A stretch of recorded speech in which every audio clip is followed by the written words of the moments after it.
নূরে মুহাম্মদ রসূল আরবি নায়েবে পরওয়ার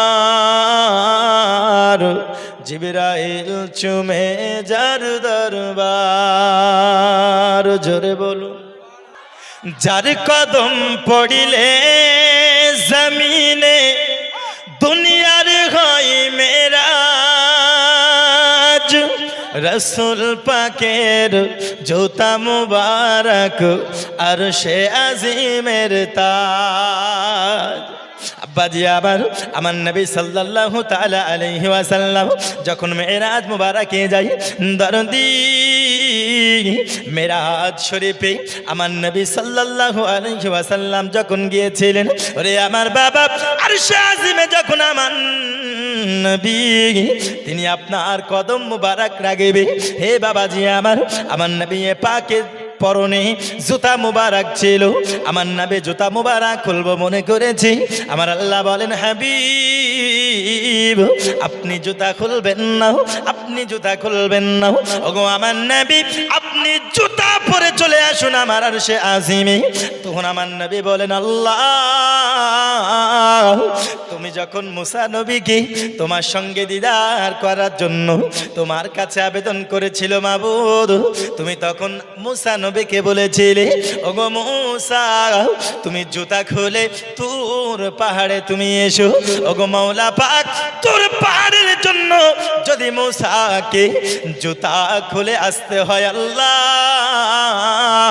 তাহলে আমি তোমার আরশে আজিমে উঠবো, আমি কি করে জুতা পরিধান করে উঠতে পারি? ওগো মাওলা তোমার আরশে আজিমের মূল্য কি ওই তুর পাহাড়ের থেকেও কম? আমার আল্লাহ বলেন হাবিব না না না, তুর পাহাড়ের থেকে আরশে আজিমের মূল্য শত শত গুণ বেশি, কিন্তু আপনার জুতা মুবারকের থেকে বেশি নয়। আরো জোরে হবে না সুবহানাল্লাহ। যার কদম পড়িলে জমিনে দুনিয়ার হয় মেরাজ, যার কদম পড়িলে জমিনে দুনিয়ার হয় মেরাজ, রসুল পাকের জুতা মুবারক আরশে আজিমের তাজ। ওগো সেই নবীর রওজা দেখিলে হবে জান্নাতের হকদার, জিবরাইল চুমে যার দরবার। নূরে মুহাম্মদ রসূল আরবি নায়েবে পরওয়ার জিবরাইল চুমে যার দরবার। করে যেতে হবে বাবা, নচেত হাসর মিজান ফুলসিরাত আমরা ধরা পড়ে যাব। বন্ধুরে আবার আমি আপনাদেরকে বলতে চাই বাবা, যদি আমরা আখিরাতের জন্য কিছু পুঁজি না নিয়ে যাই, পৃথিবীর জমিনে আমাদের মতো বোকা আর কেউ থাকবে না। কারণ বিশ্বের মানুষকে আল্লাহ পাক আল্লাহ তাআলা কতই না অপরচুনিটি দিয়েছে, কতই না সুযোগ সুবিধা দিয়েছে। দরদি আমাদেরকে আল্লাহ কতই না ভালো রেখেছেন, কিন্তু এত ভালো থাকার পরে মানুষ ইবাদতের দিকে যায় না। বন্ধুরে আমার আমি আপনাদেরকে বলতে চাই বাবা, তাই একটু নামাজটা পড়ুন, একটু ইবাদতটা করুন, কারণ আল্লাহ পাক আল্লাহ তাআলা ওই ইবাদতের জন্য আমাদেরকে ধরার বুকে পাঠিয়েছেন। কিন্তু বর্তমান সময়ে যদি দেখা যায়, ওরে না সন্তানেরা না বাবারা নামাজ পড়ে, না মায়েরা নামাজ পড়ে, না সন্তানদেরকে নামাজ পড়ার তাগিদ দেয়। না বাবা নামাজ পড়ে, না মা নামাজ পড়ে। বাবা গেল চায়ের দোকানে বসে বসে ক্যারাম খেলে, মাগরিবের আজান হয়েছে, আজানে শোনার পরেও মসজিদে যাই না। মা জননী মোবাইল দেখতেছেন সিরিয়াল, আজান হয়ে গেল কিন্তু ও দীর্ঘ রাত পর্যন্ত মোবাইল দেখে। সন্তানকে ইবাদত শেখায় না, সন্তানকে কোরআন শেখায় না। এ দরদি মা বাবা যদি নামাজ রোজা না করে, সন্তানরা কি শিখবে? শিখবে না। সন্তান শিখবে না। ওগো বৃক্ষ তুমি কেমন, ফলে তোমার পরিচয়। তুমি যেমন হবাও তোমার সন্তানগুলো তেমন হবে। তুমি নামাজ পড়া শেখাও না, তুমি ছোটবেলা থেকে মোবাইল দেখানো শেখাও। বর্তমান সময় এমন এক পরিস্থিতি হয়ে গেছে বাবা, ছোট ছোট বাচ্চারা মাকে বলে মা জননী মোবাইল দেখাও নইলে ভাত খাবো না। মোবাইল দেখাও না হলে ভাত খাবো না। এবার মা জননীর মন বুঝতেই পাচ্ছেন কত নরম, তাই না গো? হ্যাঁ, মা জননীর মন বিশালে নরম। ওইবার কি করবে, ছেলেকে তো খাওয়াতে হবে, তো নে বেটা খা আর মোবাইলটা দেখ। বাচ্চার বয়স 2 থেকে 2.5 বছর। ও শেখাতে শুরু করে দিল।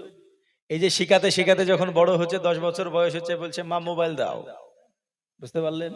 এবার মা বলছে রে তুই তো কেবল 5-6 পড়ছিস, তুই মোবাইল কি করবি?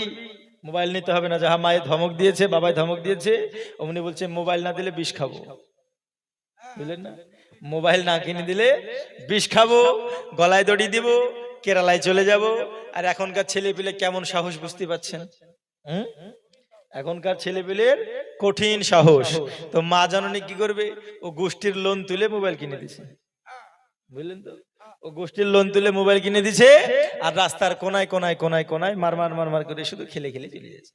ও পড়াশোনা গেল, নামাজ রোজা গেল, সব গেল, এখন ধ্বংসের পথে এগিয়ে গেল। কিন্তু বাবা আমারও, আমি আপনাদেরকে বলতে চাই বাবা, একটু সন্তানগুলোকে ভালোভাবে মানুষ করুন, আপনারা একটু ইবাদত করুন, আপনারা একটু নামাজের দিকে অগ্রসর হন। এই মসজিদ কত টাকা দিয়ে বানাচ্ছেন দরদি, এই মসজিদের দিকে একটু চলে আসুন, নচেত আপনার মতো আমার মতো বোকা কেউ থাকবে না। রমেশ চৌধুরী এক গাড়ি বালি দিয়েছেন, আল্লাহ দানকে কবুল করুন। যদি না হয় দোয়া করব আমি ইনশাআল্লাহ। যদি আমরা ইবাদতের দিকে আস্তে আস্তে অগ্রসর না হয়, আমরা বোকার খাতায় নাম লেখাবো। কেন? আল্লাহ আমাদেরকে উদ্দেশ্য করে পাঠিয়েছেন দুনিয়াতে, তো উদ্দেশ্যটা যদি আমরা পালন না করি তাহলে আমরা বোকা হব না? হব কি হব না? বোকা হব। কেমন বোকা হব একটু শুনুন। এটা আমি প্রত্যেক জায়গাতেই বলি, যেন মানুষ একটু হলেও পরিবর্তন হয়। একটা বাদশা, বুঝলেন, একটা বাদশা তার দরবেশকে ডেকেছে। দরবেশকে ডাকার পরে তার দরবেশকে বলতেছে যে হে দরবেশ, এই রুমালটা তুমি নাও, এবং এই রুমালটা নেওয়ার পরে আমার রাজপ্রাসাদে সব থেকে যে ব্যক্তি বোকা হবে, কি হবে? জোরে বলুন, কি হবে? বোকা হবে। সব থেকে যে বেয়াকুফ হবে তার হাতে তুমি রুমালটা দিবে। হে বাবাজি আমার, দরবেশ তখন করলো কি, বাদশার কাছ থেকে রুমালটা নিয়ে নিয়েছেন। নিয়ে নেওয়ার পরে রাজপ্রাসাদ ঘোরাঘুরি করতেছে। পুরা রাজপ্রাসাদ ঘোরাঘুরি করার পরে হে দরদি, ওই রুমালটা করলো কি, ওই দরবেশ ওই রুমালটা নিয়ে আসার পরে বাদশার হাতেই আবার দিয়ে দিয়েছেন। বাদশা দেখে অবাক হয়ে গেল, রাগে রাগান্বিত হওয়ার পরে বলতেছে, আমার দরবেশ তোমায় আমি কি বলেছি বলো? ও আমার বাদশাহ, আপনি বলেছেন যে, আপনি বলেছেন এই রাজপ্রাসাদে সব থেকে বোকা যে হবে তার হাতে এই রুমালটি দিয়ে দিতে। ও দরবেশ তুমি কি করলে বলো? তখন ওই দরবেশ বলতেছে, হুজুর আমি এই সারা রাজপ্রাসাদে আপনার থেকে বোকা কাউকে দেখি না। আপনার থেকে বোকা আমি কাউকে দেখতে তো পেলাম না, তাই আপনার হাতে রুমালটা দিয়ে দিলাম। বুঝতে পারলেন? তো বাদশা রাখবে না? রাখবে কি রাখবে না? রাগে ফায়ার, এবং বলছে কি যে তুমি ওয়াজাহাত পেশ করো, কারণ বলো, না হলে তোমার গর্দানটা আমি কেটে দেব। আর বাদশার কাছে এই পাওয়ার আছে, যদি তার কেউ গুস্তাখি করে, বেয়াদবি করে, গর্দানটা কেটে দেবে। কথা বুঝতে পারলেন? তো এখন কারণটা কি? কারণ বাদশা জানতে চাই। তো দরবেশ বলছে, বাদশা কারণ আমি বলবো যে আপনি বোকা কি করে হলেন। মুসলমান, কারণটা বলার আগে বলি, ওই বাদশার মতো বোকা কিন্তু আমাদের মধ্যে মুসলমানে অনেক আছে। ওই বাদশার মতো বোকাও অনেক আছে। তো বাদশাকে এইবার দরবেশ বলতেছি, ও আমার বাদশা, আপনি বলুন না, আপনি একটু আমার কথার উত্তর দেন। আপনি যখন কোন জায়গায় সফরে যান, 2 মাস 3 মাস আগে যখন কোন জায়গাতে সফরে যান, বাদশাহ আপনি তখন কি করেন? তখন দরবেশকে বাদশা বলতেছি, আমার দরবেশ, আমি যখন কোন জায়গায় সফরে যাই, আমি 1 মাস 2 মাসের জন্য যদি সফরে যাই, আমার রাস্তা যদি 3 মাসের হয়, আমি 1 মাস আগে থেকে আমার যত পোশাক লাগবে আমি গুছিয়ে নিই, আমার যত খাদ্য লাগবে আমি গুছিয়ে নিই, আমার যত টাকা পয়সা লাগবে আমি গুছিয়ে নিই। দরদি এইবার দরবেশ বলতেছে, বাদশাহ আপনি 3 মাস সফরের জন্য 1 মাস আগে থেকে প্রস্তুতি নেন, কিন্তু আপনি আমায় একটু বলুন না, যে এই সফর, শেষ সফর আপনার যখন 4 জনের কাঁধে করে হবে, জোরে বলুন সুবহানাল্লাহ, শেষ সফর হবে না, কজনের কাঁধে হবে? জোরে বলুন। ওগো 4 জনাতে যুক্তি করে, গজল যখন বলবো একটু ইকোটা রাখবেন। ওগো 4 জনাতে যুক্তি করে, ওগো তুলে নেবে কাঁধে করে,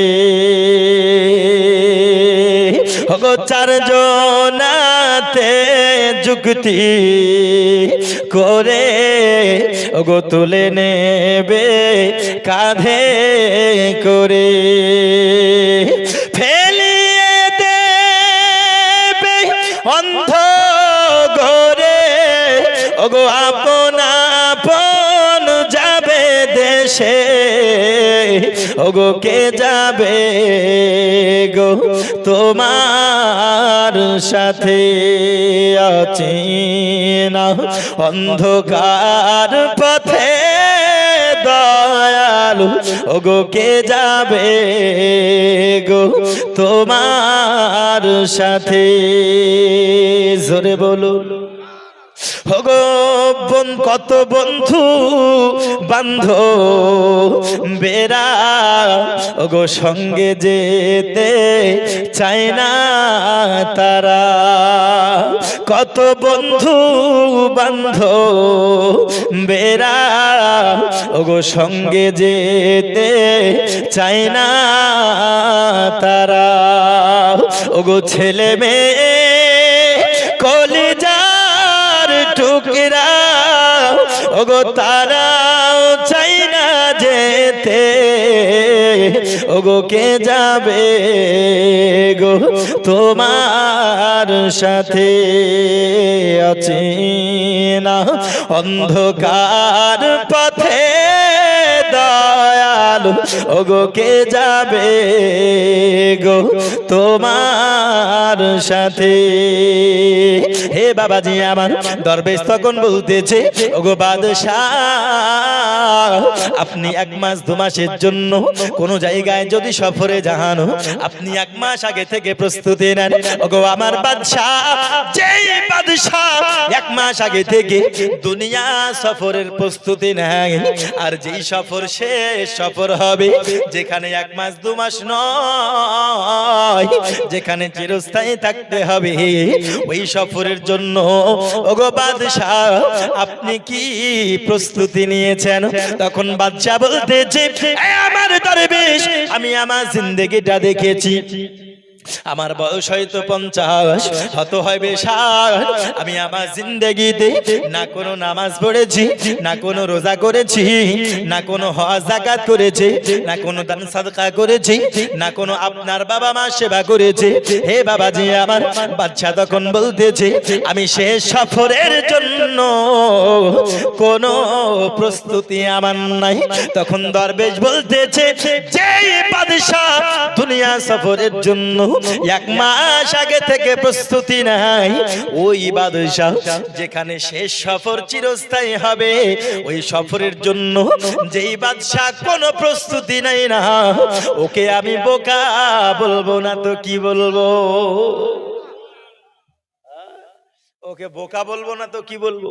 তখন বাদশাহ যখন দেখছে যে অবশ্যই বিষয়টা তো তাই। তো দেখছে সে খুব পস্তাচ্ছে এবং ওইখান থেকে তওবা করলো। আচ্ছা বলুন তো, এই বাদশার মতো বোকা আমাদের মধ্যে অনেক মুসলমান আছে না নাই? কাউকে বয়স দিয়েছে 50, কারো 60, কারো 70। চোখ বুজে যদি আমাদের পাস্ট আমরা যদি লক্ষ্য করি, পিছন আমাদের আপনার যেটা চলে গিয়েছে আমরা যদি লক্ষ্য করি, কারো জীবন দেখবেন শূন্য। না নামাজ আছে, না রোজা আছে, না ইবাদত আছে, না হজ আছে, না যাকাত আছে, না কোনো ইবাদত আছে। কিন্তু আল্লাহ আমাদেরকে দুনিয়াতে পাঠিয়েছেন ইবাদতের জন্য। কিসের জন্য? জোরে বলুন, কিসের জন্য? ইবাদতের জন্য। আমরা নামাজ পড়ি, রোজা করি, হজ করি, যাকাত দিই, তাই না? এগুলো হচ্ছে ইবাদত। আর এই ইবাদত আল্লাহ পাক আল্লাহ তাআলার কাছে আমরা যখন করি, কিন্তু এই ইবাদত আমরা যারা করি, কেন করি? নেকি হবে, তাই না? কেন করি একটু জোরে বলুন না। নেকি হবে। তো নেকি নিয়ে কি হবে? জান্নাত যাবে, তাই না? নেকি নিয়ে জান্নাতে যাবে। আচ্ছা, নেকি যদি আমরা ওজন করে কেউ জান্নাতে যাব বলি, আমাদের নেকির পাল্লা ভারী হবে? আমরা যদি নেকি নিয়ে আমরা জান্নাতে যাব মনে করি, তাহলে পারবো না। সবাই কিন্তু আমরা বাধা পড়ে যাব। কেন? কারণ আমাদের নেকির থেকে গুনার পাল্লা অনেক বেশি, ঠিক না? গুনার পাল্লা অনেক বেশি। একবার মহাব্বতে দরুদ আল্লাহুম্মা সাল্লি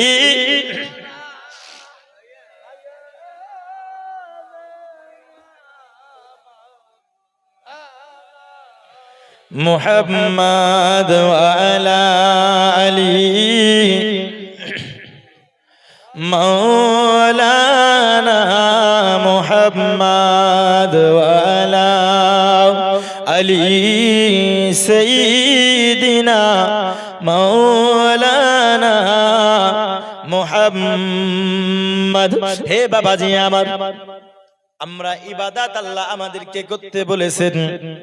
আমরা যারা ইবাদত করি, হয়তো আপনাদেরকে যদি জিজ্ঞাসা করি আপনারা কি ইবাদত করেন, আপনাদের মধ্যে যারা নামাজ পড়ে তারা বলবেন হুজুর আমরা ইবাদত করি। আর যারা নামাজ পড়ে না তারা বলবে ইবাদত করি না। কিন্তু ইবাদত শুধু নামাজের মধ্যেই শেষ নয়। ইবাদত, নামাজ যেমন ইবাদত, রোজা করাও হলো একটা ইবাদত। জোরে বলুন সুবহানাল্লাহ। রোজা করা যেমন একটি ইবাদত, হজ করাও হলো একটি ইবাদত, কাবা ঘরের তাওয়াফ করা হলো একটি ইবাদত। হে বাবাজি আমার, নামাজ পড়া যেমন ইবাদত, রোজা করা তেমন ইবাদত, হজ করা যেমন ইবাদত, কাবা ঘরের তাওয়াফ করা যেমন হলো ইবাদত। ওরে আমার দরদি, হাদিস ও কোরআনের আলোচনা আমরা যারা এইখানে শুনতেছি, হাদিস ও কোরআনের আলোচনা শোনাও হলো একটি ইবাদত। জোরে বলুন সুবহানাল্লাহ। হে আমার দরদি, শুধু তাই নয় রে বাবা, আলেম ওলামা চেহারা দেখা হলো একটি ইবাদত। আর হাজারো ইবাদতের মধ্যে পিতামাতার সেবা করা হলো একটি ইবাদত। জোরে বলুন সুবহানাল্লাহ।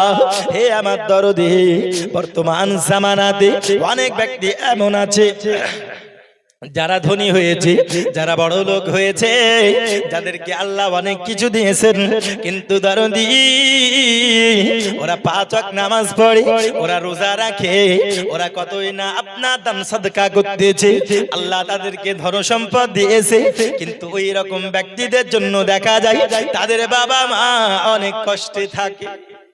আছে না নাই? অনেক কষ্টে থাকে বাবা, বাবা মাকে দেখতে পারে না, বাবা মাকে তারা ভালোবাসে না। ওরে আমার, তারা মনে করে ছোট ভাই মনে করে বড় ভাই দেখবে, বড় ভাই মনে করে বড় ছোট ভাই দেখবে। এমন করতে করতে বাবা মা কখন ফাঁকি পড়ে যায়। হে আমার দরদি, আজকে অনেক সন্তান ওই বাবা মার মনে কষ্ট দিয়েছে। আমি বলি যুবক, ওই মায়ের মনে কষ্ট দেওয়ার পরে তুমি যতই নামাজ পড়ো না কেন, তুমি যতই রোজা করো না কেন, তুমি যতই হজ করো না কেন, ওরে তুমি যদি কাবা ঘরের ইমাম হয়ে যাও, আর তোমার কথাতে যদি তোমার মা জননী মনে কোনো আঘাত পেয়ে থাকে, তোমার কোনো ইবাদত কবুল হবে না। দরদি ওই মাকে কষ্ট দিও না, যেই মা জননী তোমায় কত কষ্ট করে দুনিয়ার বুকে এনেছে, ওই মা জননী কত কষ্ট করে দুনিয়ার আলো তোমায় দেখিয়েছে। হে সোনা মানিক আমার, ওই মায়ের মনে যদি কষ্ট দাও তোমার সমস্ত ইবাদত বৃথা হয়ে যাবে, সমস্ত ইবাদত। আমাদের মধ্যে অনেক আছে এরকম বাবা মাকে কষ্ট দেয়, আছে না নাই? বাবা মার সঙ্গে সৎ ব্যবহার দেখায় না, কিন্তু আল্লাহ পাক আল্লাহ তাআলা বলেন ওয়াবিল ওয়ালিদাইনি ইহসানা, তোমরা তোমার পিতামাতার সঙ্গে সৎ ব্যবহার করো, সৎ আচরণ করো। কিন্তু আমরা মুসলমান সৎ আচরণ করতে পারি না। এমন ভাবে কথা বলি মনে হচ্ছে ওটা মা নয়, এমন ভাবে তাদের খেয়াল রাখি, এমন ভাবে তাদের খেয়াল রাখি যেন অন্যান্য পর পুরুষ আমাদের কাছে ভিক্ষা চাইতে আসলে যেমন আমরা করি ওই রকম ব্যবহার বাবা মাকে যদি কেউ দেখায়, আচ্ছা বলুন তো ও ব্যক্তি জান্নাতে যেতে পারবে? জোরে বলুন, পারবে? পারবে না। কেন? কারণ আমরা সবাই ইবাদত করি জান্নাতে যাওয়ার জন্য, আর আমার আল্লাহ পাক আল্লাহ তাআলা ওই জান্নাতকে মায়ের পায়ের তলে রেখেছেন। জোরে বলুন সুবহানাল্লাহ, আরো জোরে বলুন সুবহানাল্লাহ। তো যেই মা জননী সন্তানের জন্য কতই না কষ্ট করেছে, ওই মাকে কেমন করে কষ্ট দেয়? যেই মা জননী সন্তানকে দুনিয়ার বুকে আনতে গিয়া সে আপনার যেন প্রসব বেদনা সহ্য করেছে। হে বাবাজি, আমার সন্তানকে যখন দুনিয়ার বুকে আনবে, ওরে আমার বাবা, কিয়ামতের সুগরা, কিয়ামতের কিঞ্চিত পরিমাণ কষ্ট মা জননীর প্রসব বেদনায় দেওয়া হয়েছে। দরদি ওই মা জননী যিনি কত কষ্ট করি মৃত্যুকে গলায় জড়িয়ে নিয়ে তোমাকে দুনিয়ার বুকে আলো দেখিয়েছে, ওই মাকে কেমন করে তুমি কষ্ট দাও? না বাবা না, ওই মাকে কষ্ট দেওয়া যাবে না যেই মা জননী ওরে সন্তানের জন্য মৃত্যু পর্যন্ত আপন করে নেয়। নাই না?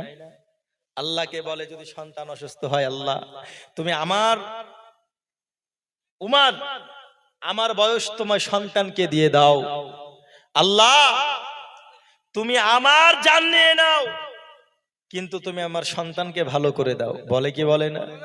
জোরে বলুন, বলে কি বলে না? আরে হাতে পায়ে তেল মাখায়া দিল শক্ত করি, প্রস্রাব পায়খানায় আমি মায়ের কোলে করি, তবু না আমার রাগ করিল ভিজলো গোয়ে মতে, আমার সুখ নাই রাখি আমায় থাকে ভিজাতে, আবার অসুখ হইলে দেখি চাইয়া আরে মারই সে বিছানায় পইরা রে, বলে আমায় আল্লাহ লইয়া যাও গো সন্তানের নিও না, দুঃখের দরদি মা জন্ম দুঃখিনী মা, গর্বে দারণী আমার জনম দুঃখী মা। ওরে মায়ের কাঁদন যাবজ্জীবন, 2-4 মাস বোনের কাঁদন রে, বাইরের পুরি ঘরের পুরি বাইরের কাঁদন কয়েকদিন পর থাকে না, দুঃখের দরদি মা জনম দুঃখিনী মা, গর্বে দারণী আমার জনম দুঃখী মা। জোরে বলুন সুবহানাল্লাহ। আরে ল্যাংড়া আর কানা খোড়া যদি বা হয় ছেলে, ধুলা বালে ঝাইড়া মায়ে টান দিয়া লয় কোলে। জোরে বলুন সুবহানাল্লাহ। সন্তান যতই ল্যাংড়া লোলা হোক না কেন, সবাই আপনাকে ফেলে দিতে পারে, কিন্তু মা ফেলতে পারবে? বলুন পারবে? ওই মাকে আমরা ভালোবাসি কি বাসি না? যারা ভালোবাসি জোরে একবার বলুন মা, আরো জোরে বলুন মা। আরে ল্যাংড়া আর কানা খোড়া যদি বা হয় ছেলে, ধুলা বালে ঝাইড়া মায়ে টান দিয়া লয় কোলে, পুত্র যদি কুপুত্র হয় তবু নাহি ফেলে, হাজার দোষ রাখিয়া গোপন তবু মায়ে পালে। আরে মুজাক্কির হোসেন ভেবে বলে, আরে জান্নাত মায়ের কদম তলে রে, তোরা দেখ বুখারী হাদিস খুলে করছে নবী ঘোষণা, দুঃখের দরদি মা জনম দুঃখিনী মা, গর্বে দারণী আমার জনম দুঃখী মা। যেই মা জননী কত কষ্ট করেছি, ওই মাকে ভালোবাসা দরকার আছে না নাই? জোরে বলুন, আছে না নাই? আজ আমরা অনেকেই মাকে ভালোবাসি, আজ আমাদের মধ্যে অনেকের মা মারা গিয়েছে, আছে না? অনেকের মা দুনিয়া থেকে চলে গেছে। আজ অনেকের বাবা, যেই বাবা হলো জান্নাতের দরজা, জোরে বলুন সুবহানাল্লাহ, ওই বাবা অনেকের দুনিয়া থেকে বিদায় নিয়েছে।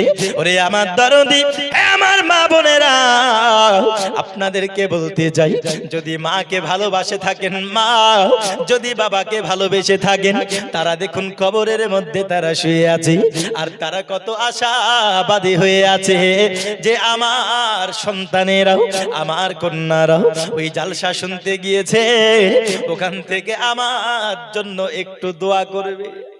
আশাতে নাই, আশায় আছে কবরে, আমি দোয়া করে দেব মা।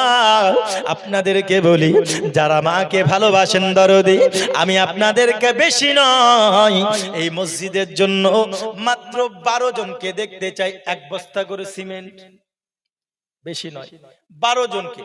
তাহলে আমি একটা ছোট করে দোয়া করে দেব।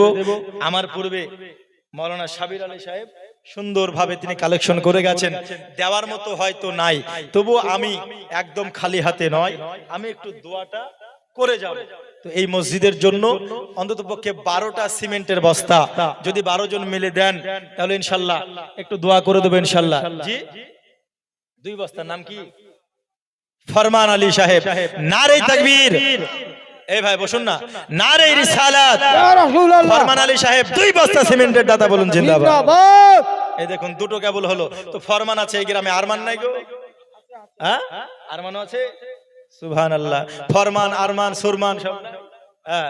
তো আসুন সবে মাত্র দুটো হলো, 5 বস্তা। দেখুন নাম কি ভাই? বাবা মা মারা গেছে, নাম? জি, রুহুল আলম। 5 বস্তা সিমেন্টের দাতা বাবা মার নামে দিয়েছে। নারে তাকবীর, আল্লাহু আকবার, নারে রিসালাত, ইয়া রাসূলুল্লাহ। 5 আর 2 কত হলো? 7। তাহলে 12টা বস্তার কত লাগবে? আর 5 বস্তা লাগবে। ছোট করে তাহলে একটা দোয়া করে দেব আমি ইনশাআল্লাহ তাআলা।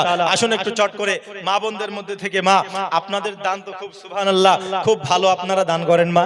আমার পূর্বে লক্ষ্মীর ভান্ডারের টাকা খুব চেয়ে গেল, তাই না? লক্ষ্মীর ভান্ডারের টাকা খুব চেয়ে গেল। তা আমি মনে করি এই গ্রামের মা কেন, গোটা পশ্চিমবঙ্গের মারা শুধু লক্ষ্মীর ভান্ডারের আশায় বসে থাকে? লক্ষ্মীর ভান্ডার যখন চালু হয়েছিল না, তাও মারা দান করেছে, করেনি গো? জালসাতে দান করেছে। এই মারা দান করবে না কেন? বাবা মার জন্য দান করবে না কেন? সন্তানের জন্য দান করবে না কেন? আমি প্রথমেই বলেছি যে এই মা সন্তানের জন্য নিজের জীবন দিতে রাজি হয়ে যায়, আছে না নাই? রাজি হয়ে যায়। তো একজন সন্তান অসুস্থ হয়েছে, কথা বুঝতে পারলেন? জি, নাম কি তোমার? শায়াদ সরকার। বাবার জন্য 1 বস্তা সিমেন্ট। নামটা লিখেন। লিখছে কে? লিখছেন তো নাকি? লিখছেন। এই দেখুন সুবহানাল্লাহ, সুবহানাল্লাহ। যে আশাতে যে নিয়াতে করে গেল দান, দানকে কবুল করো তুমি সুবহান। আমি পাপী গুনাহগার কিবা দোয়া করি, দানকারীর জন্য দোয়া করবেন জান্নাত রানী ফাতেমা জননী। জোরে বলুন আমিন। আমি বেশি আদায় কালেকশন করব না, আমি কিছু শুনিয়ে আপনাদেরকে বিদায় নেব। তবে একদম না চাইলেই নয়, বুঝলেন? আমি 12টা বস্তা চেয়েছি, কটা হলো? 7 আর 1 8 হলো নাকি? আর লাগবে কটা? 12টা বুঝতে 4। কেন 12তে চেয়েছি আমরা?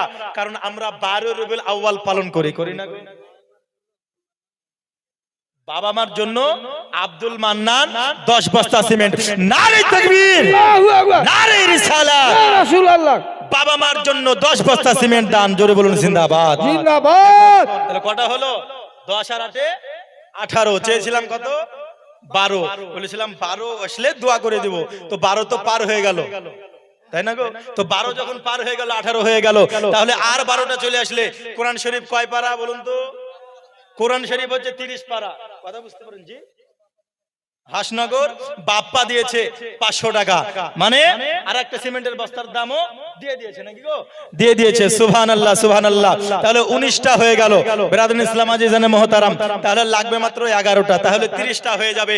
কোরআন শরীফ আল্লাহ পাক আল্লাহ তাআলা 30 পারা নাজিল করেছেন, সেই ওসিলাতে একটু দোয়া করে দেব ইনশাআল্লাহ। আল্লাহ পাক আল্লাহ তাআলা দানকে কবুল করবেন, দোয়াকে কবুল করবেন, বাবা মাকে আত্মীয় স্বজনকে ভাই বোনকে কবরের মধ্যে আল্লাহ পাক আল্লাহ তাআলা জান্নাত নসিব করবেন, জোরে বলুন আমিন। তো ওই মা জননী সন্তান অসুস্থ হয়েছে, কথা বুঝতে পারলেন?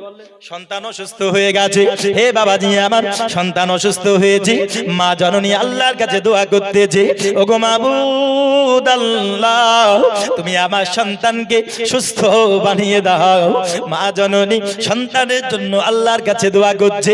ওরে আমার যুবক, মা জননীকে কেন তোমরা ভালোবাসো না?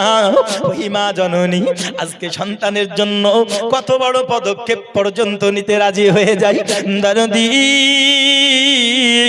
ওই মা জননীর সামনে সন্তান এমন অসুস্থ, একদম বিছানাতে পড়ে রয়েছে। সন্তান যদি বিছানায় পড়ে থাকে, মা জননীর মন কি ভালো থাকবে?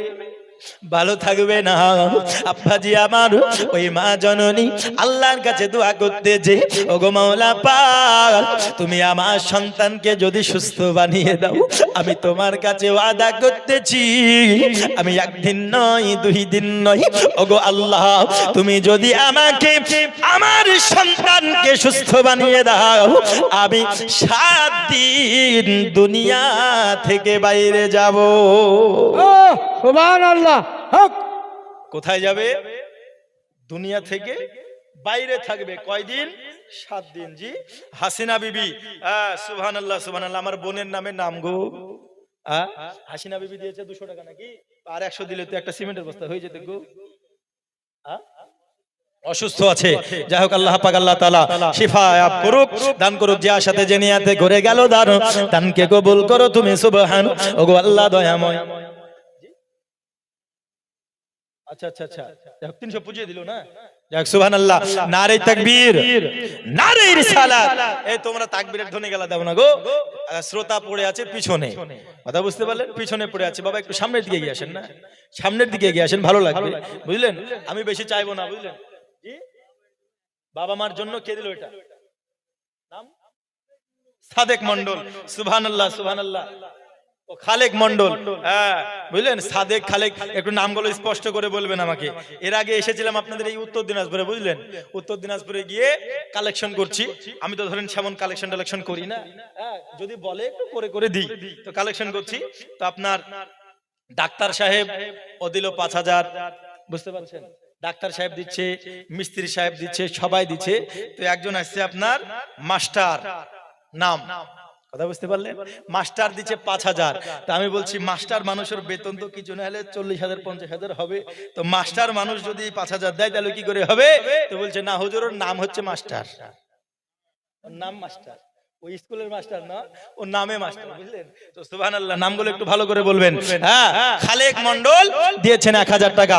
নারে তাকবীর, নারে রিসালাত, মাসলাকে আলা হযরত উলামায়ে আহলে সুন্নাত। দানকারী বলুন জিন্দাবাদ। ওগো আল্লাহ দয়াময়, দয়া যে করিয়া দানকারীর দানলা কবুল করিয়া, দানকারীর ওই পিতা গো মাতা সুখে রেখো কবরে, নূরের তাজ পরাইয়া গো মৌলা উঠাইয়া রোজ হাসরে।